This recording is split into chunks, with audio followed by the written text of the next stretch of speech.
वो सबसे खूबसूरत थी, सबसे सुंदर थी, और उनको इस चीज का घमंड है, मैं सबसे खूबसूरत हूं। सत्यभामा। टाइम है?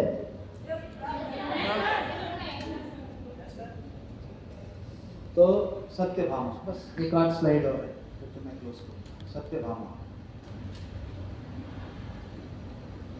और देखिएगा, गरुड़, गरुड़ देवता होता है ना, गरुड़, उनको बड़ा घमंड था कि हमसे तेज कोई उड़ नहीं सकता। और श्री कृष्ण का जो सुदर्शन चक्र है, उसको घमंड था कि हमसे ज्यादा मारक शक्ति किसी के पास नहीं है। तो श्री कृष्ण तो हमेशा से ही ये सब में एक्सपर्ट रहे हैं कि कैसे किसकी बैंड बजानी है। वो देखिएगा, हमेशा ऐसे टेढ़े होकर खड़े रहेंगे, बांसुरी लेकर मुस्कुराते रहेंगे, मालूम है किसका बैंड बजाना है। देखते रहे, सारा चारों तरफ कहाँ नाटक चल रहा है, किसके नाटक का गेव ओवर करना, पर्दा गिनाना है, उनको मालूम है। तो वो बोले कि अच्छा, इन तीनों का थोड़ा सा हिसाब किताब सही करना। मतलब वो हनुमान का बताने लगे, बखान करने, मेरा त्रेता में मेरा एक बहुत परम भक्त हनुमान है, और हनुमान की क्या बात है। देखिए गाना भी है, कलयुग के सिद्ध हो देव तुम, हनुमान तुम्हारा क्या कहना है। गाना है, कभी फुर्सत होगा सुनिएगा वो गाना, मजा आ जाएगा सुन के आपको गाना। तो बोले, गरुड़ को बोले ऐसा है कि सुमेरु पर्वत पर मेरा भक्त हनुमान वहां बैठा हुआ है साधना में, तुम जाकर उसको बोलो कि मैं उसको द्वारका में बुला रहा। बोला पहचानेंगे कैसे? बोले बस एक ही है जो राम राम करता तुमको मिलेगा, समझ लेना वही हनुमान है, उसको ले आना, उसको ले आना, और न आए तो पकड़ के ले आना। अगर ज्यादा नाम रिपोर्ट करे तो उसको पकड़ के, जानबूझ के बोला, लेकिन मालूम है हनुमान कितने पावरफुल, बोला है पकड़ के ले आना, तुम ताकतवर, उसको पकड़ के ले आना। तो वो गए, देखा हनुमान जी सुमेरु पर्वत राम राम राम राम कर रहे थे हनुमान जी। तो बोला हे पवन पुत्र, आपको श्री कृष्ण द्वारका में बुला रहे हैं। तो उन्होंने आंख खोला, आंख खोल के बोला कौन बुला रहे हैं? बोला श्री कृष्ण बुला रहे हैं। बोला हमको उनसे क्या कहा?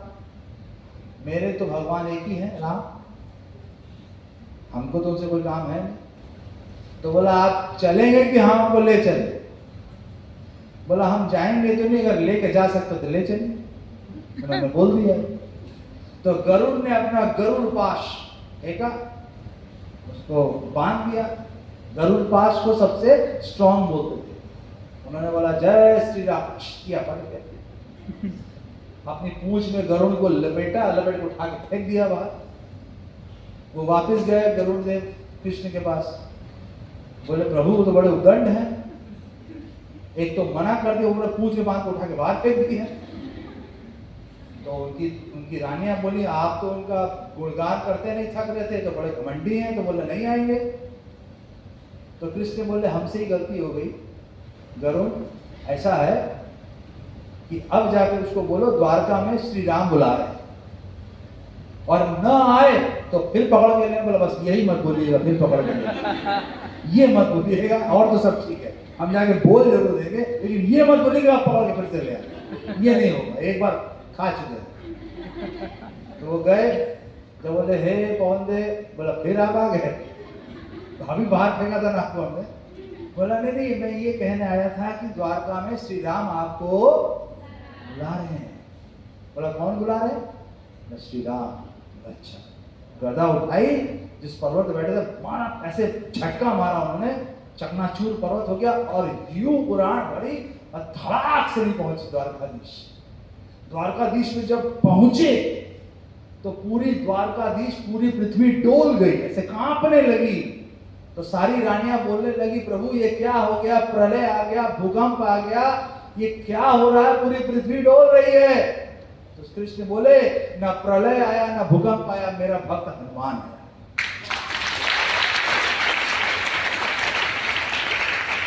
अब गेट में कौन मिल गए? गेट में मिल गया सुदर्शन चक्र, जिनको बड़ा घमंड था मेरी मारक शक्ति है। बोले आप कौन? बोला मैं पवन पुत्र हनुमान, मैं अंदर अपने प्रभु श्री राम से मिलने के लिए आया। बोले आपको पता नहीं यहाँ कृष्ण रहते हैं, यहाँ राम है, ये कृष्ण का है?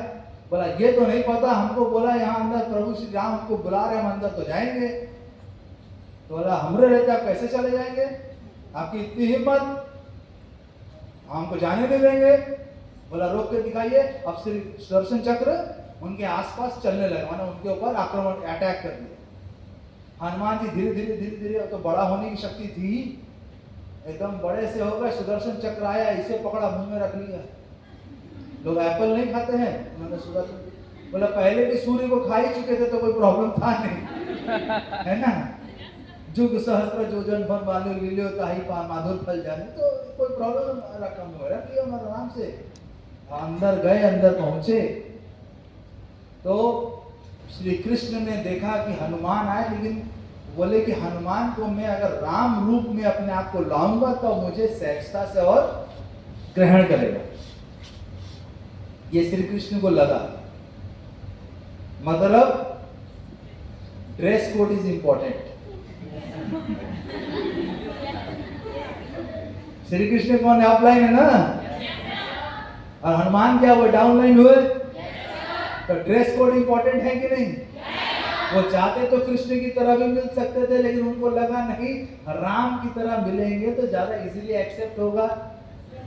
ड्रेस कोड राम का होना चाहिए, कृष्ण का नहीं होना चाहिए। हाथ में मुरली नहीं होनी चाहिए, धनुष होना चाहिए, सुदर्शन चक्र नहीं होना चाहिए, प्रत्यंचा उसमें बाण होने चाहिए। हम आपके अपलाइन में, हमको सूट में होना चाहिए, हम जीन्स और टी शर्ट में भी आ सकते थे।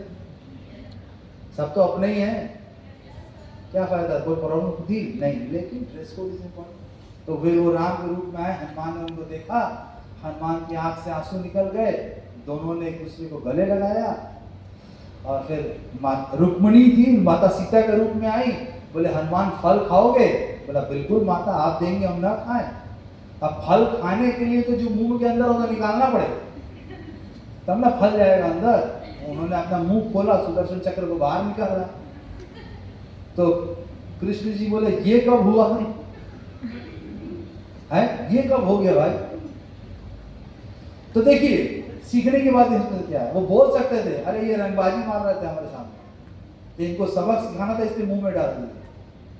लेकिन उन्होंने ये नहीं बोला, बोले प्रभु आपसे मिलने में देरी होती, विलंब होता, वाद विवाद में समय जाता, न जाए इसलिए मैंने इनको मुंह में रख दिया। देखिए इसका मतलब क्या, you have to understand the words, leadership about words, what you are saying, how you are saying, to whom you are saying, where you are saying, that is important. समझ में आ रहा है क्या बोलना चाह रहे हैं, कहां बोल रहे हैं, कैसे बोल रहे हैं, क्या बोल रहे हैं, किसको बोल रहे हैं, क्यों बोल रहे हैं, ये सारी चीज इंपॉर्टेंट है लीडरशिप की। ये स्टोरी के जरिए मैं ये चीजें आपको बताना चाह रहा था, कोई बात नहीं है, ये पॉइंट्स मैं आपको बताना चाह रहा था। तो फिर वो सुदर्शन चक्र को छोड़ा, बोले नमस्ते नमस्ते, वो निकले भागे। अब श्री कृष्ण तो राम के रूप में थे, लेकिन छेड़ने की आदत तो जाएगी नहीं, क्यों, दो का तो उन्होंने हिसाब कर दिया, तीसरा बाकी था ना, सत्यभामा। तो बोले कि हनुमान तुमको कुछ अजीब सा नहीं लग रहा मेरे आसपास, जानबूझ के बोला, छेड़ने के लिए बोला। बोले हाँ माता सीता नहीं दिखाई दे रही, और ये दासी कौन है, जो सबसे खूबसूरत, उसको हनुमान से उन्होंने बुलवा दिया, क्या दासी कौन है। अब सत्यभामा का मुंह तो इतना सा हो गया, मुंह तो उनका वो हो गया, बहुत उनको लगा। फिर उसके लास्ट में मैं बताता हूँ क्या हुआ। तो फिर वो बोले कि हनुमान मैं तुमसे बहुत प्रसन्न हूं, जो वरदान मांगना चाहो मांग लो। यहाँ अगर बोलते अभी अंजुम बोलते कि बस हम बहुत तुमसे खुश है, जो मांगना चाहो मांग लो। तो दीदी आपका गोरखपुर वाला फ्लाइट ही दे देती है।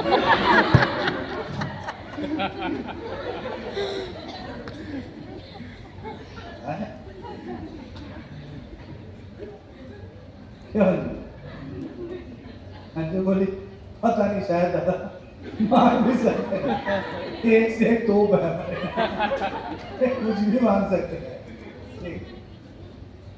मान कुछ ही मांग सकते हो।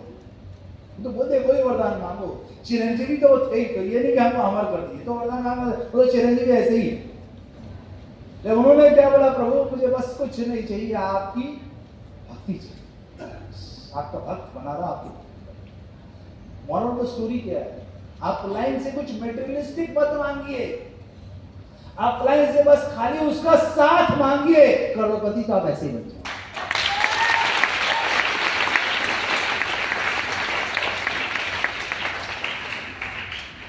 बोले ना, जब दुर्योधन और अर्जुन दोनों कृष्ण के पास पहुंचे, दुर्योधन बगल में बैठे हुए थे कृष्ण के, उसके बाद अर्जुन आए, कृष्ण ने उठ के देखा, अरे अर्जुन तुम यहाँ? तो अर्जुन बोले कि नहीं, मुझसे पहले भ्राता दुर्योधन यहाँ है। तो बोले कि बोलिए दुर्योधन, बोला कृष्ण बोले कि मैं क्या दे सकता। अर्जुन बोला मुझे आप चाहिए। मैं बोला बोलो क्या मांगते हो? कृष्ण बोला बोलो क्या मांगते हो? तो दुर्योधन बोला कि हम पहले आते, पहले हम मांगे। अर्जुन बोला हाँ, पहले भ्राता दुर्योधन आए तो पहले उन्हीं का हक बनता है मांगने का। तो कृष्ण बोले कि मैं अकेला, मैंने तो पहले, दुर्योधन बोला मैं तो युद्ध में लड़ूंगा नहीं, मैं कोई अस्त्र उठाऊंगा नहीं, मैं कोई शस्त्र उठाऊंगा नहीं, मैं क्या करूंगा? मैं हाँ, मेरी नारायणी सेना है, मेरी नारायणी सेना अगर है, अगर वो तुम लेना चाहो तो तुम हमको लेके क्या फायदा है दुर्योधन? हमको लेके कोई फायदा नहीं है। दुर्योधन मेटेरियलिस्टिक में चला गया। हाँ, हमको नारायणी सेना मिल गई, हमको सैनिक मिल गए, हमको सैनिक मिल गए, हमको अस्त्र मिल गए, हमको शस्त्र मिल गए। और अर्जुन क्या बोला? हे केशव, हे माधव, मुझे नारायणी सेना नहीं चाहिए, मुझे आप चाहिए, क्योंकि मैं जानता हूं आप युद्ध नहीं लड़ेंगे, लेकिन आप युद्ध कैसे जीता जाता है वो जरूर हमको सिखा देंगे। तो आप लाइन से मटेरियलिस्टिक चीज मत मांगिए, आप लाइन से बस यही मांगिए कि मुझे तुम्हारा साथ चाहिए, तुम्हारा साथ मेरे साथ रहेगा तो ऐसी हजारों गाड़ियां, लाखों बंगले मेरे पास हो जाएंगे, बस तुम मेरे साथ रहो। और ये हनुमान से बोला, बोले ठीक है, बोल के हनुमान जी उड़ के निकल गए। स्टोरी का लास्ट पार्ट बचा हुआ, मजेदार वही पार्ट है लास्ट वाला। तो सत्यभामा बोली कि हे प्रभु, मैं समझ गई आपने ये जो रचना रची थी मेरा घमंड तोड़ने के लिए रची थी, ये मुझे समझ में आ गया। मुझे जो अपनी सुंदरता का घमंड था, इसीलिए हनुमान बोल के गए दासी कौन है, इसलिए ये बोल के गए।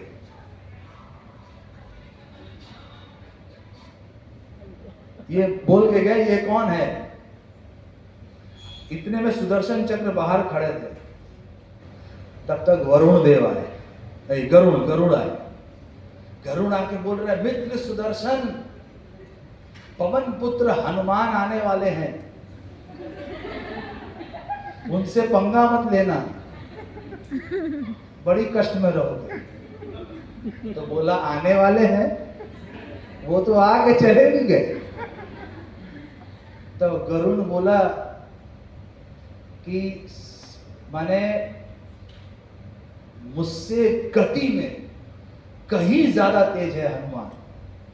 वो उसको बोल के गया कि आपको बुला रहे हैं, वो उड़े आए, मिले, मिल के चले गए तब यार, जबकि ये सोचता था कि सबसे तेज यही उड़ते हैं।